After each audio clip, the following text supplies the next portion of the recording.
수요 성경 공부 시간입니다. 우리 다 같이 기도하시고 공부 시작하겠습니다. 거룩하시고 은혜가 풍성하신 하나님 아버지 감사합니다. 하나님께서 우리를 기억해 주셔서 독생자 그리스도를 통해서 구원의 위대한 역사를 이루어 주심을 감사합니다. 언제 어디서든 생각해 봐도 정말 감사할 수밖에 없는 이 놀라운 사실, 이 사실을 가슴에 품고 믿음의 자녀의 백성으로서 살아갈 수 있도록 인도해 주셨으니 하나님께서 베푸신 그 구원의 역사에 응답하며 살 수 있는 우리의 삶이 될 수 있도록 인도하여 주시옵소서.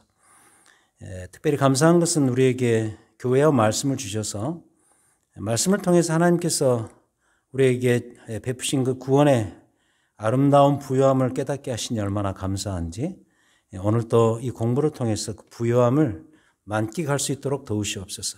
주의 성령께서 우리의 생각과 우리의 마음과 우리의 인격에 찾아오셔서 더욱더 하나님을 향한 사랑과 찬양이 풍성하게 하시고 그로 인해서 우리의 삶의 길을 정말 아름답게 찾아갈 수 있는 그런 결단이 있고 소망이 있는 공부의 시간이 될 수 있도록 인도하여 주시옵소서. 함께해 주심 감사드리옵고 우리 구주 예수 그리스도 이름으로 기도하였습니다. 아멘. 벌써 7번째 시간이네요. 오늘과 다음 주 2번 남았는데 역시 우리가 이 이스라엘 백성들의 출애굽 이후에 가나안 땅 정착의 역사를 오늘 우리에게 주어진 이 말씀을 통해서 그 한 단면을 살펴봄으로써 우리의 신앙에 부요한 그 은혜가 있기를 소원합니다. 오늘 우리가 살필 이 부분은 사사기 10장부터 16장입니다. 화면에 나옵니다만은 12사사들 중에서 특히 후반부의 대사사인 입다와 삼손에 대해서 배우겠는데 구약성경 379쪽을 펴놓으시고 우리가 따라가면서 공부 진행하도록 하겠습니다. 구약성경 379쪽입니다. 지난주 배운 내용을 복습을 하겠습니다. 이런 내용들이 되겠습니다. 그 12사사들 중에서 앞부분에 나오는 사사들 그 대사사는 4명이고 소사사 포함하면 5명이 되겠습니다. 일단 화면에 나오는 그 대사사의 명단은 온니엘, 에훗, 드보라, 기드온입니다. 이분들의 특징은 뭐냐면 비교적 정말 사사 같은 사사들이었다. 이 사사는 특히 하나님께서 그 당시에 임시적으로 세우신 지도자거든요. 근데 이제 여러 가지 특징도 있지만 일단 싸움을 잘해야 돼요.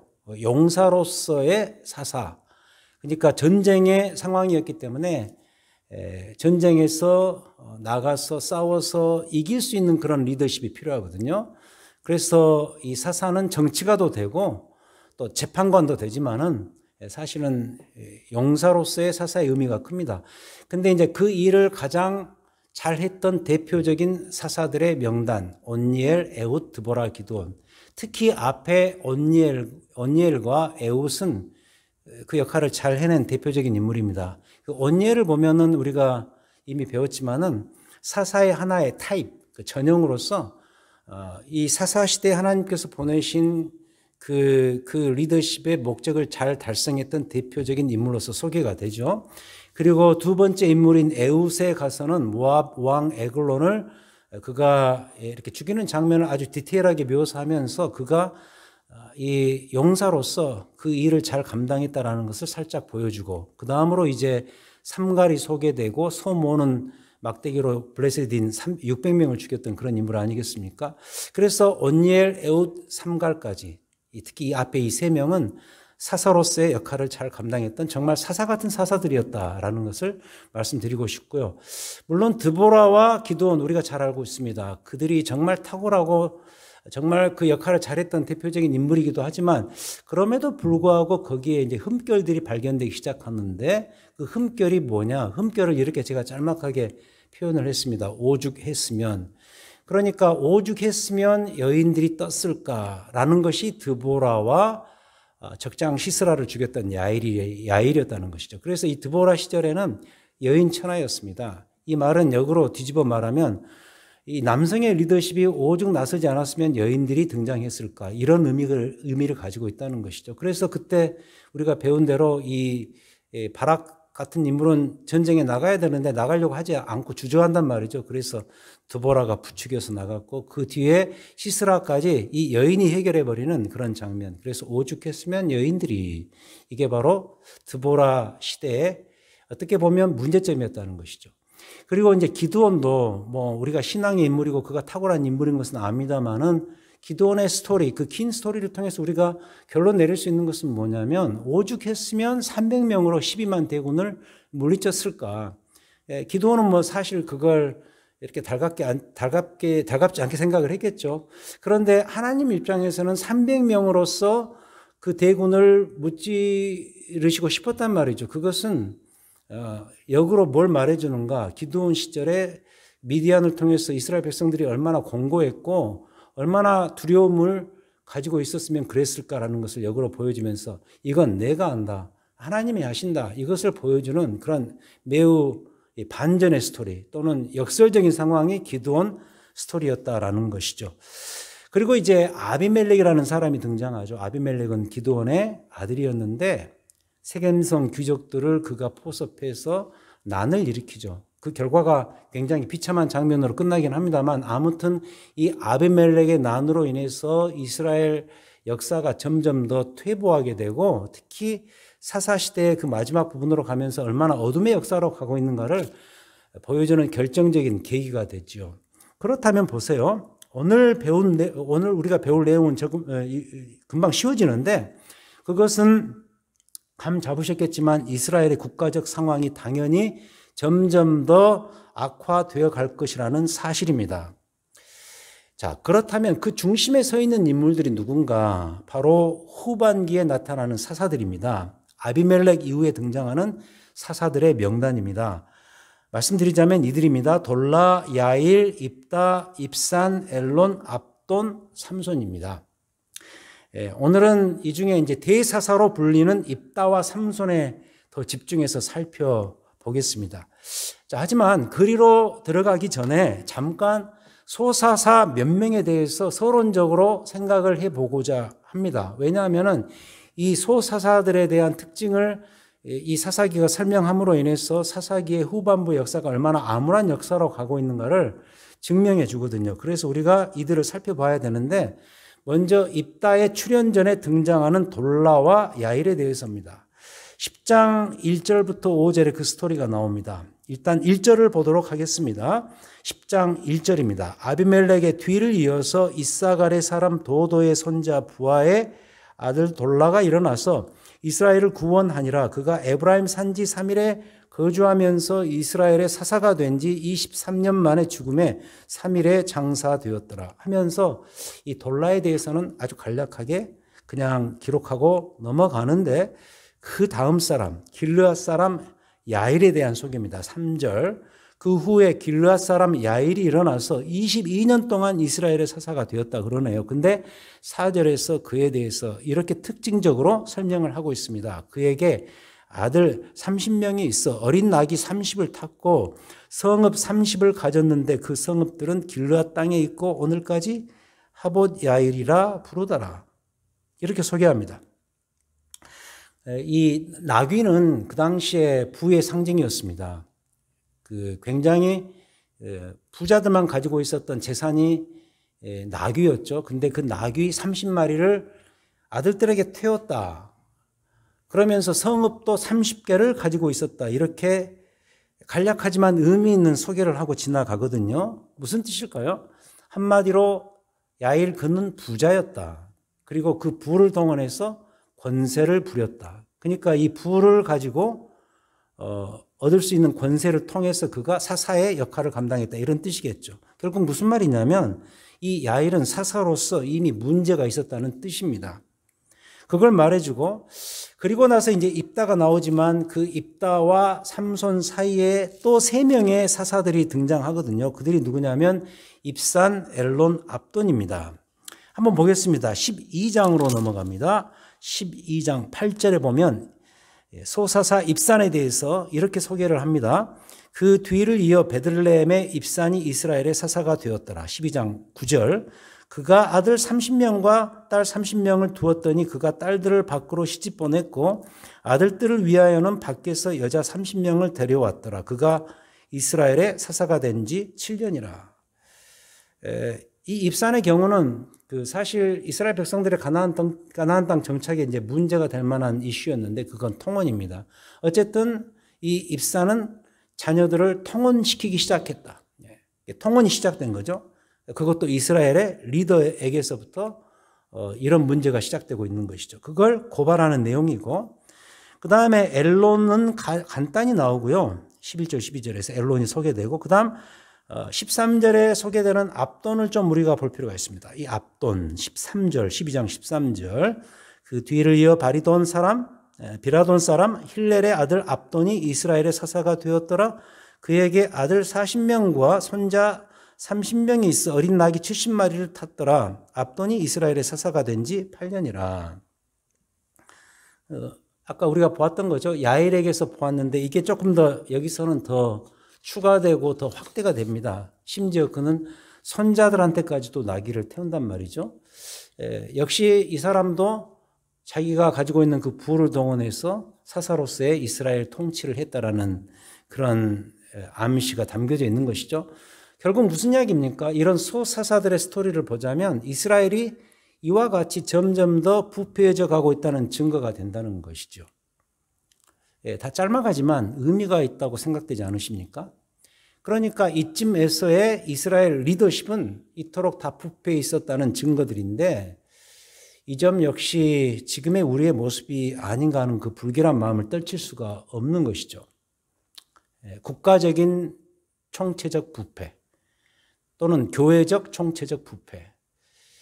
일단 이스라엘 이 사사기의 스토리는 교회 이야기거든요. 이스라엘 백성들이 그 당시 구약시대의 교회였습니다. 그렇다면 이런 교회 차원에서의 총체적 부패의 모습.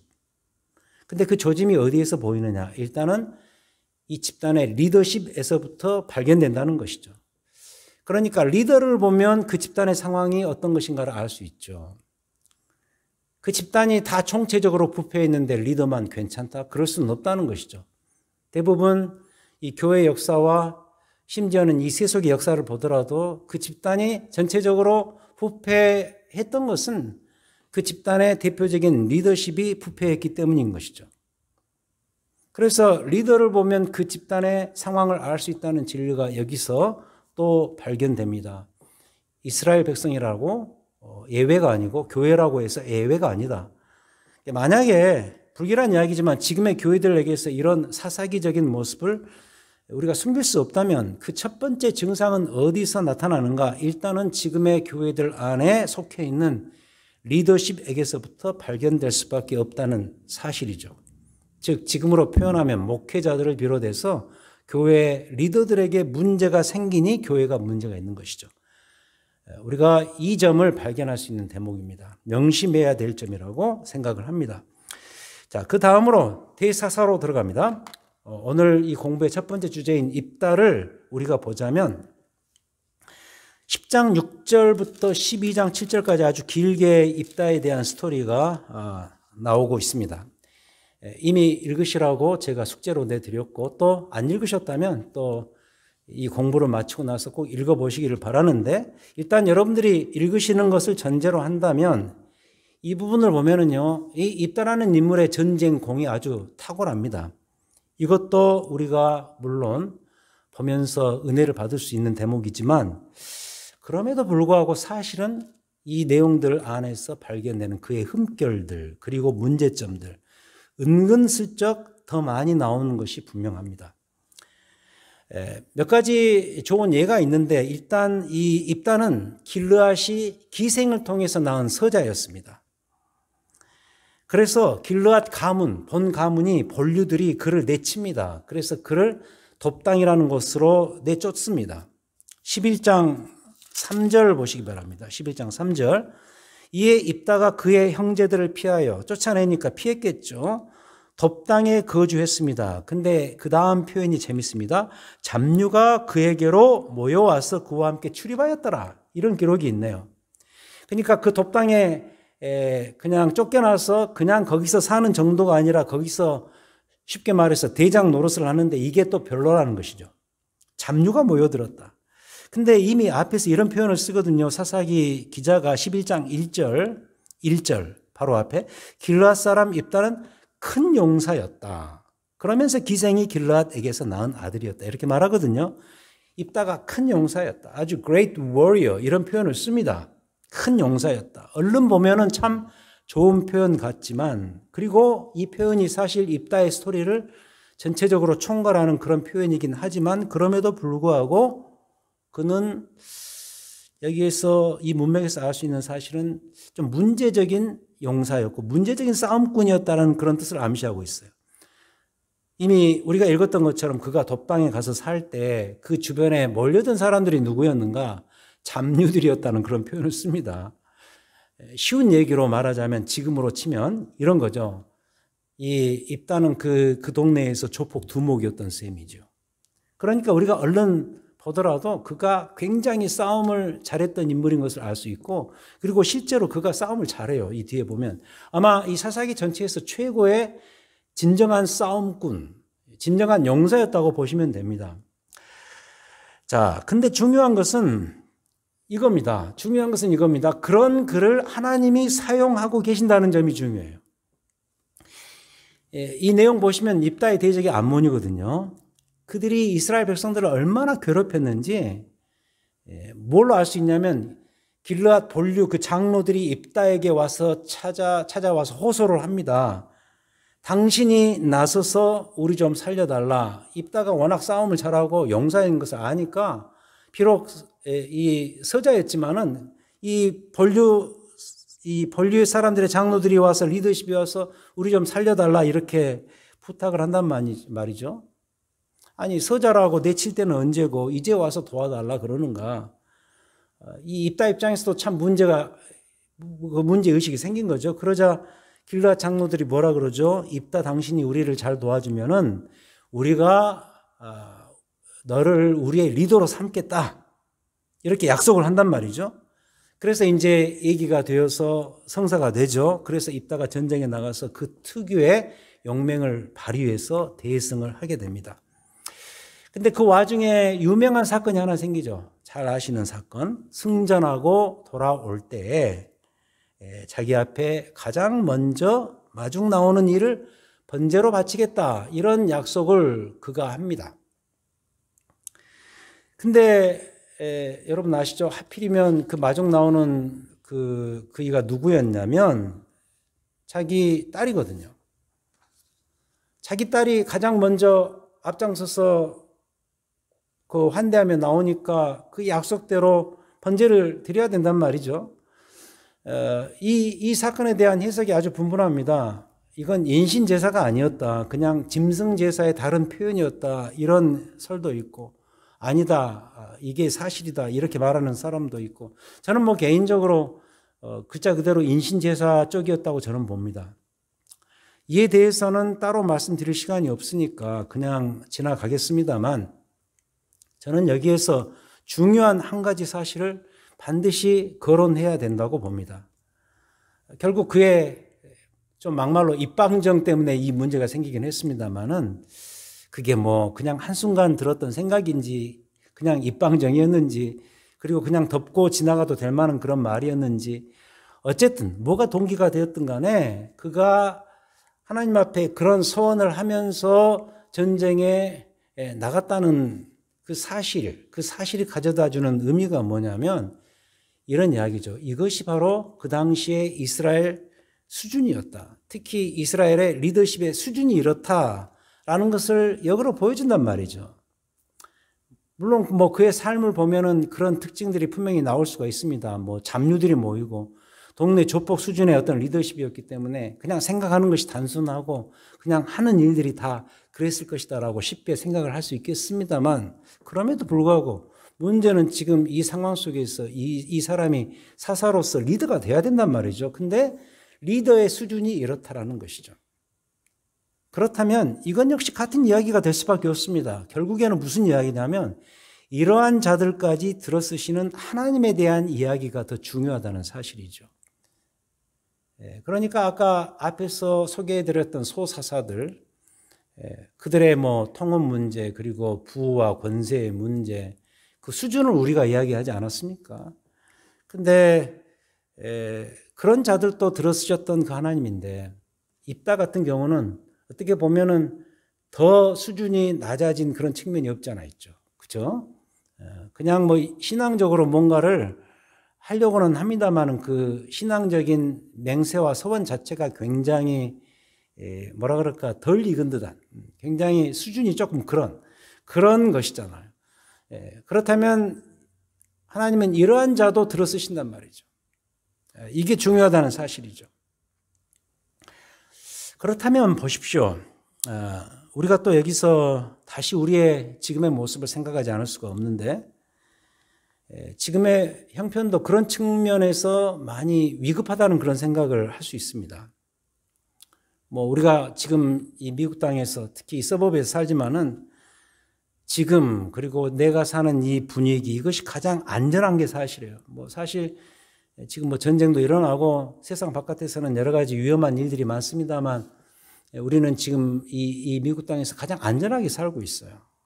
민주국가에서 개인의 의견이 존중되고 뭐 인플레이션이다 그래서 많이 어렵다고는 합니다만 그럼에도 불구하고 우리가 먹고 자고 사는 데 있어서 그렇게 별 어려움이 없고 안전해요. 그러나 영적으로 본다면, 교회적으로 본다면 사실 지금만큼 위기의 때도 없다는 그런 생각을 지울 수가 없거든요. 지난주에도 말씀을 드렸습니다만 우리 시대의 영성은 지금 밑바닥 수준이 아닌가, 이런 생각이죠. 이건 교회 역사적으로 분명한 사실인 것 같아요.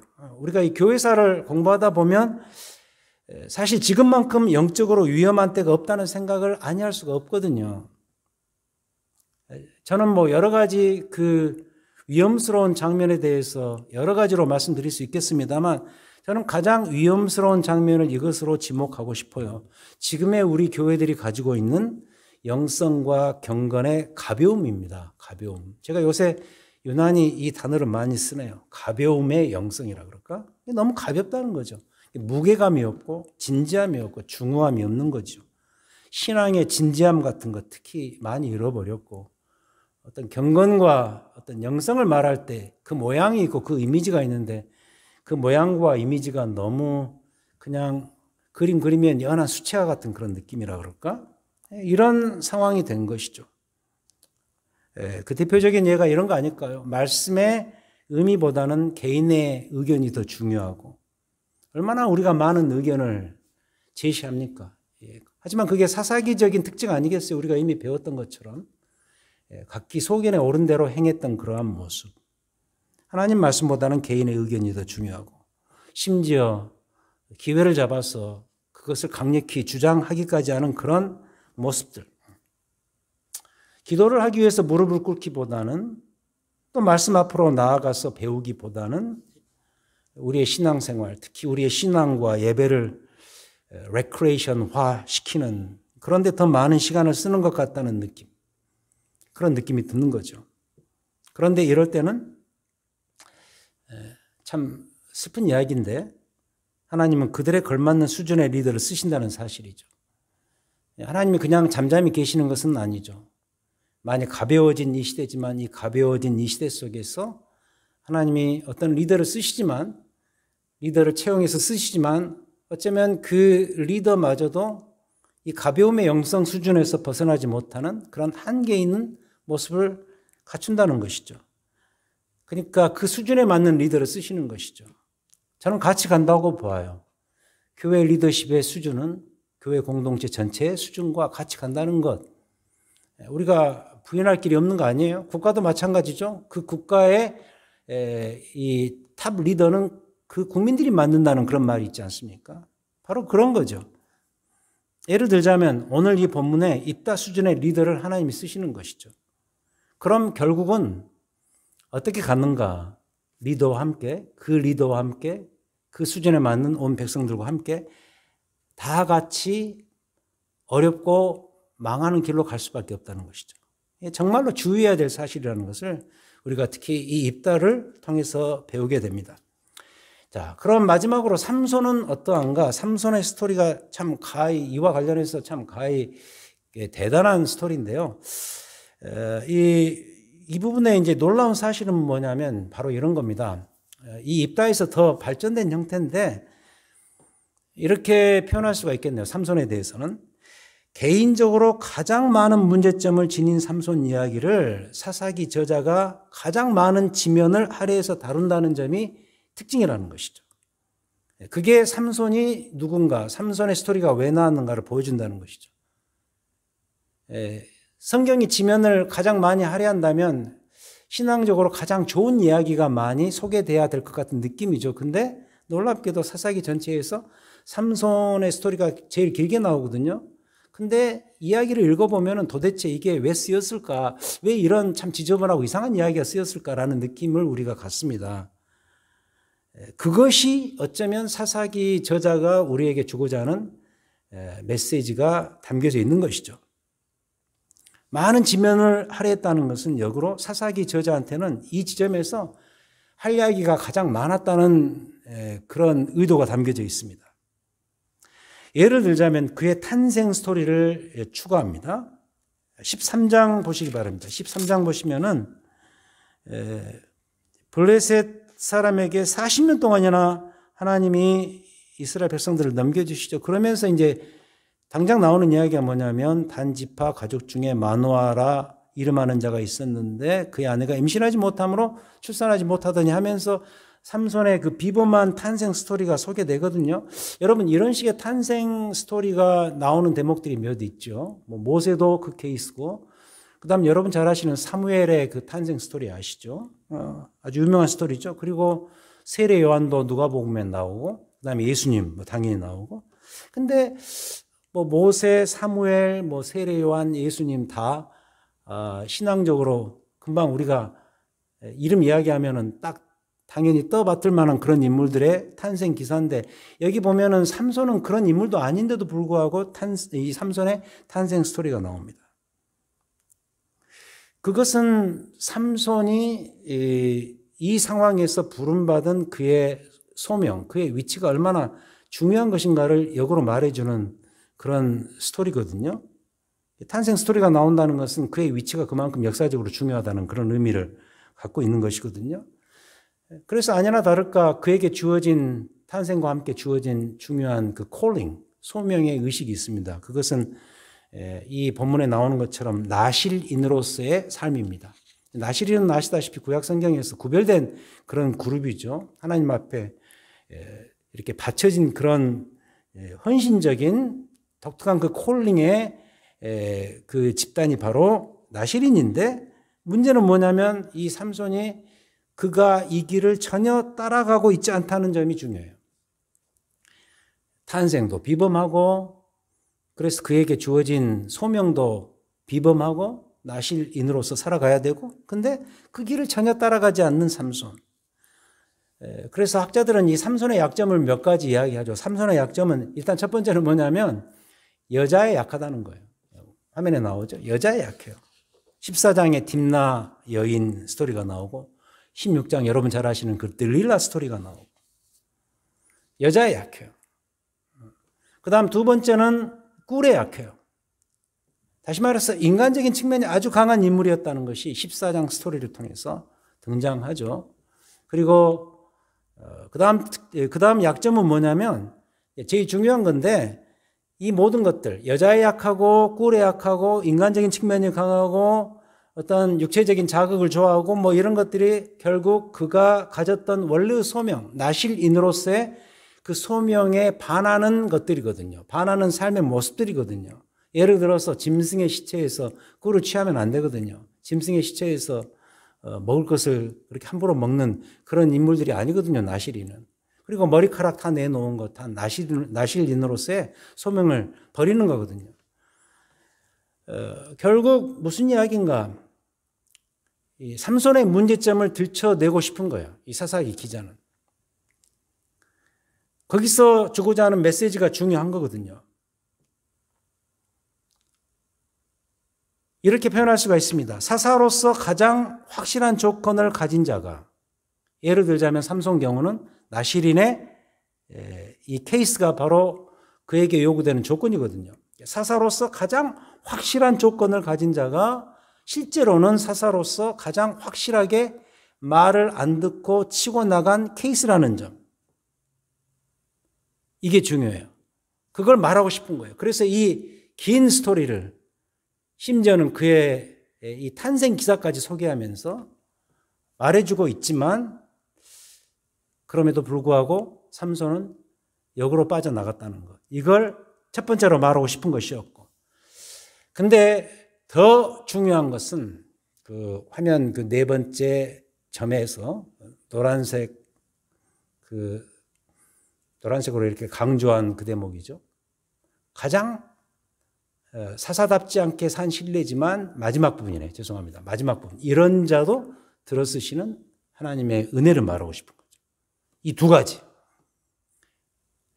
다시 말씀드립니다. 삼손에 대한 스토리를 이렇게 길게 기록한 이유는 뭐냐? 첫 번째, 사사로서의 최고의 조건을 가진 자가 가장 사사답지 않게 살았던 대표적 신뢰를 고발하고 싶은 것이었고, 두 번째, 그럼에도 불구하고 이러한 자를 들어쓰시는 하나님의 은혜를 강력히 부각시키고 싶었던 것이죠. 이 두 가지 때문이다. 그래서 우리는 이 삼손의 스토리를 대하면서 특별히 이제 그가 마지막 죽는 장면 아시죠? 정말 장렬하죠. 너무 멋지고 기둥을 이렇게 쌓고 무너뜨려서 블레셋 사람들을 일거에 물리치는 그런 장면. 참 멋진 장면이고 우리가 주일학교 때 얼마나 많이 정말 들으면서 그 무용담에 그냥 도전을 받고 은혜를 받았던가요. 아무리 그게 멋지고 장렬하게 보인다 할지라도 이 삼손의 죽음은 어쩌면 그가 그동안 사사로서의 역할을 제대로 감당하지 못한 것에 대한 자업자득의 열매라고 말할 수 있죠. 그렇게 봐야 더 맞다고 봐요. 그래서 삼손과 관련해서 결론은 바로 이것입니다. 삼손, 하나님의 부름받은 사사로서 가장 확실하게 살지 못했지만 그럼에도 불구하고 그를 들어쓰신 하나님의 은혜, 이토록 탁월한 것이었다라는 것을 역으로 보여주는 것이죠. 그래서 입다든 삼손이든 아무튼 리더로서 부적격자 인물들을 사용하셔서라도 이스라엘을 위기에서 건지시는 하나님의 그 출중한 은혜의 역사를 우리가 봐야 된다는 사실이죠. 그래서 전에도 말씀드렸던 것처럼 죄가 창고라면 창고랄수록, 죄가 넘치면 넘칠수록 하나님의 은혜는 같이 더 넘칠 수밖에 없다는 이 명백한 진리, 이 진리를 우리는 특별히 이 사사기 후반부로 갈수록 더 확실하게 깨닫게 된다는 것이죠. 맞죠? 사사기 후반부는 훨씬 더 죄가 창궐해지고 더 문제가 많고 더 수준이 낮아지고 영성 밑바닥 수준이고 그렇게 가지 않습니까? 근데 오히려 하나님의 은혜는 그 가운데서 더 활발하게 활약이 되고 은혜의 꽃이 훨씬 더 활짝 핀다는 사실을 보여주는 것이죠. 사사기는 사실 그걸 말하고 싶었던 거죠. 그래서 이제 결론적으로 이렇게 말씀드릴 수가 있겠네요. 오늘 또 이 오죽했으면의 2탄이라고 생각을 하는데 또 한 번에 오죽했으면. 삼손의 경우는 미리 말씀드리지만 이 오죽했으면의 사실 끝판왕이거든요. 지난주에 이어서 이 오죽했으면의 두 번째 시간, 삼손을 포함해서 어떻게 우리가 표현할 수 있을까? 이렇게 정리할 수가 있겠습니다. 오죽했으면 1탄. 첫 번째가 뭐죠? 오죽했으면 여인들이 기억나시죠? 드보라, 야일. 그 다음 두 번째 2탄은 뭐냐? 오죽했으면 300명으로 12만 명의 대군을, 기드온의 스토리죠. 3탄은 뭐죠? 오죽했으면 이토록 개인의 사익만 챙기는 리더들을 통해서 일하실까? 대표적으로 야일과 압돈. 자기 자녀들에게 부를 대물림시켜주고 그것으로서 권세를 가지고 이스라엘 백성들을 다스렸던 문제적 사사, 야일, 입단, 압돈 이런 사람들. 사익만 챙기는 리더들을 통해서 오죽했으면 하나님이 일하실까. 그 다음에 사탄은 뭐죠? 여기서부터 이제 오늘 배운 내용이 나오는데, 죄송합니다. 이미 나왔네요. 야일 압돈에서 나왔고, 여기서부터 이제 대사사 이야기가 나오는데 입다입니다. 사탄은 입다. 이 정도 수준의 리더를 하나님이 쓰시다니. 오죽했으면. 입다 뭐 이미 말씀드렸죠. 그는 탁월한 용사였지만 그냥 싸움만 잘했을 뿐이지 그의 어떤 신앙의 영성의 수준은 밑바닥이었는데 그럼에도 불구하고 하나님이 그를 쓰셨다. 오죽했으면 이 정도 수준의 리더를 하나님이 쓰실까. 그 다음에 마지막 오타는 뭐냐. 끝판왕이라 그랬죠. 삼손처럼 말도 안 되는 자를 통해서 오죽했으면 하나님이 이스라엘 백성들을 건지셨을까. 이게 바로 이제 이 오늘 우리가 배우는 오죽했으면 2탄이 되겠습니다. 1탄, 2탄. 죄송합니다. 두 번에 걸친 오죽했으면의 내용이 되겠습니다. 그렇다면 이제 결론적으로 이 문제마저도 지금의 이 시대 교회들에게 비춰보아야 될 문제라고 생각을 합니다. 뭐 특히 입다와 삼손의 경우에서 우리가 보았던 여러 가지 신뢰들, 아픈 신뢰들, 그리고 그들의 가지고 있었던 수준, 한계들 굉장히 적나라하지 않습니까? 근데 그 모든 내용들을 뭐 이 시대에 특히 리더십에게서 구체적으로 찾을 수 있는 게 뭘까? 그걸 뭐 구체적인 예를 들어가면서까지 여러분들에게 말씀드리고 싶지는 않습니다. 너무 아픈 이야기고 그리고 뭐 그런 예를 들어서 설명한다고 한들 우리가 뭐 모르는 것도 아니고 그리고 더 가슴만 아프죠. 그래서 그렇게 설명드리고 싶은 마음은 없고요. 그냥 오늘 우리가 돌아본 이런 내용들을 보면서 일단은 좀 더 잘해보자. 그리고 더 하나님 앞에 겸손하게 진실하게 서보자. 그리고 특히 우리의 신앙의 무게감을 다시 되찾자. 영성을 더 고양시키자. 이렇게밖에 말씀드릴 수가 없습니다. 자, 그럼에도 불구하고 추가로 가장 확실하게 말씀드릴 수 있는 그 결론은 딱 이거 하나뿐입니다. 계속 강조해 드린 대로 이러한 가운데서도 전혀 사라질 기미가 보이지 않는, 어쩌면 오히려 더 강해지는 것은 뭐냐? 하나님의 은혜뿐이다라는 것이죠. 그래서 하나님의 은혜만이 이런 상황 속에서 유일한 희망이다라는 이런 결론이죠. 그때 그랬다면 지금도 그래야 되겠죠. 입다와 삼손의 상황에서 그랬다면 지금도 그래야 되겠죠. 특히 입다와 삼손의 상황에서의 이스라엘 백성들의 모습이 지금 우리들의 모습이라고 한다면, 다시 말해서 지금 우리가 처해 있는 교회적 현실이라고 한다면, 이걸 부인할 수 없는 사실이라고 한다면 우리 역시 지금 우리가 가질 수 있는 유일한 희망은 이런 상황 속에서 열심히 활약하시는 그 하나님의 은혜뿐이다. 그 은혜가 우리의 유일한 희망이다라고 말씀을 드릴 수밖에 없죠.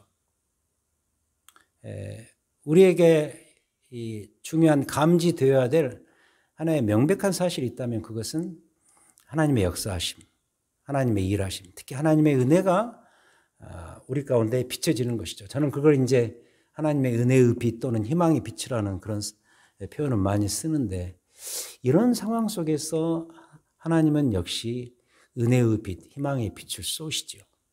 맞죠? 그게 지금까지의 나타났던 12사사들의 스토리 속에서 아주 명백하게 드러나는 중요한 사실입니다. 여호와께서 그들을 통해서 일하시는 하나님의 역사하심에 대한 그런 설명들이었습니다. 그 중에서도 특별히 그 빛 중에 빛이라는 것 있죠. 그러니까 태양빛이 있지만 그 태양빛의 핵심이 있잖아요. 그 핵심이 딱 가운데 몰리면은 그게 포커스가 되면서 강렬한 빛을 발하죠. 우리가 마치 그 돋보기로 이렇게 그 빛을 모으지 않습니까? 그러면 그 빛이 모아지는 순간 종이를 태우지 않습니까? 그런 것처럼 그 사사기가 어둠의 역사였지만 그 가운데 비춰지는 하나님의 그 은혜의 빗줄기. 근데 그 빗줄기에서도 핵심이 있단 말이죠. 그 안에 그 구심점이 있단 말이죠. 그 희망의 구심점, 그 빛, 희망의 빛 구심점이 뭘까? 저는 그것을 개인적으로 룻기의 이야기라고 봅니다. 룻기는 아시다시피 사사시대 때 있었던 일들에 대한 소개거든요. 거기를 보면은 이런 어둠의 시대에도, 이 암흑의 시대에도 이런 이야기들이 있구나. 이런 아름다운 교회의 이야기가 있고 이런 회복의 이야기가 있구나. 하나님은 역시 은혜로서 살아 역사하셔서 움직이시는구나 하는 것을 그 스토리에서 볼 수가 있겠습니다. 그래서 다음 주는 마지막 시간으로서 하나님께서 쏘시는 그 희망의 빛이 뭐냐, 이런 스토리가 있었다. 그때 룻기 이야기를 보면서 진정한 회복이 뭐고, 특히 하나님의 은혜가 어떻게 한 가정과 한 집단에게 그렇게 표현되고 드러나는가, 그리고 그것이 미래에 어떤 이야기들을 결국 그 빛으로 만들어 가시는 것인가 하는 것을 룻기 스토리를 통해서 배우고 모든 공부를 마감하도록 하겠습니다. 다음 주에 우리가 뵙기로 약속하고 오늘 모든 공부를 마치겠습니다. 기도하시겠습니다. 하나님 아버지, 그저 감사를 드릴 뿐입니다. 지금의 이 시대를 돌아보면 정말 암울한 그런 측면들이 많이 있습니다. 어쩜 그 사사기에 나오는 이런 어둠의 스토리를 우리가 닮아 있는지, 우리의 리더십과 우리의 온 공동체의 모습 속에서 우리가 지켜볼 수밖에 없는 모습들입니다. 하나님 아버지, 그럼에도 불구하고 하나님은 은혜의 빛, 희망의 빛을 쏘십니다. 하나님의 은혜는 오히려 이런 상황 속에서 더 창궐하게 드러날 줄 믿습니다. 그때 그러셨던 것처럼 지금도 그러시는 줄을 믿습니다. 믿음의 사람들을 세우시고 남은 자들을 사용하셔서 하나님의 은혜가 얼마나 크게 활동하는지 저들을 통해서 보여주고 계시는 줄을 믿습니다. 거기에 기대를 걸어봅니다. 교회의 회복을 위해서 우리가 꿈꾸며 기도하겠습니다. 행여라도 영성과 경건의 밑바닥 수준을 우리가 지금 보고 있는 것은 아닌지요. 그럼에도 불구하고 하나님께서 회복을 약속하시고 또 우리를 향한 하나님의 비전을 여러 가지 모양으로 보여주셨사오니 그 하나님의 은혜의 빗줄기를 따라서 우리의 삶을 다시 한번 점검하고 하나님 앞에 나아갈 수 있는 겸손한 리더십이요 겸손한 믿음의 백성들이 될 수 있도록 도우시옵소서. 우리가 이제 이 공부를 마감하면서 다시 하나님께서 쏘시는 희망의 빗줄기를 다시 한번 살펴보기를 원하오니 이제 우리에게 남아있는 그 마지막 한 시간을 통하여서 룻기 스토리를 통해 하나님께서 쏘시는 그 희망의 은혜의 빛을 보고 다시 한번 감탄하고 그로 인해서 감사할 수 있는 그런 시간이 될 수 있기를 소원합니다. 우리와 늘 함께 하시고 우리에게 여러 가지 모양으로 은혜를 베풀어 주신 우리 구주 예수 그리스도 이름으로 기도하였습니다.